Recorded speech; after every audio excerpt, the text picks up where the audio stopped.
In today's video, I'm going to teach you how to remove all data in QuickBooks Online. If you've been using QuickBooks Online and need to completely erase your data, whether you're starting over, cleaning up mistakes, or closing your account entirely, this tutorial will walk you through the entire process step by step.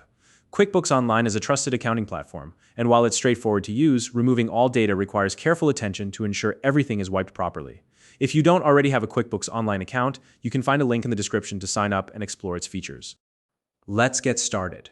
First, log in to your QuickBooks Online account. Open your browser and head to the QuickBooks Online website. Then enter your credentials to access your dashboard. Once you're logged in, direct your attention to the URL bar at the very top of your browser. This is where the web address for your QuickBooks Online account is displayed. Carefully look at the URL and locate the very last word in it. This is important because we'll need to make a small but critical change to this part of the web address. Now replace the last word in the URL with the phrase Purge Company, that's P-U-R-G-E, then the word company. Once you've typed that in exactly, press the Enter key on your keyboard. This will take you to a new screen specifically designed for purging your company data. At this stage, you'll see a confirmation screen pop up. It's essential to review this screen carefully.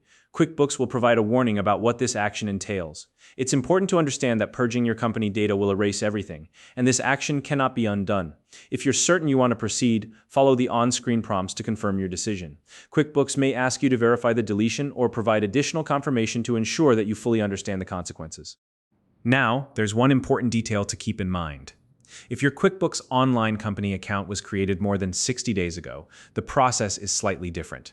Accounts older than 60 days cannot be purged directly using the method I just outlined. Instead, here's what you'll need to do. First, navigate to the Account Settings section within your QuickBooks Online dashboard. From here, follow the prompts to cancel your subscription. This will officially end your active use of the account. Once your subscription is canceled, the next step is to contact QuickBooks Online customer support directly. Let them know that you need to request a full deletion of your data. The support team will guide you through the process and ensure your account information is permanently removed from their systems. That's the complete process for removing all data in QuickBooks Online. If you're starting fresh or closing your account, these steps will help you accomplish it smoothly. If you found this video helpful, please like and subscribe.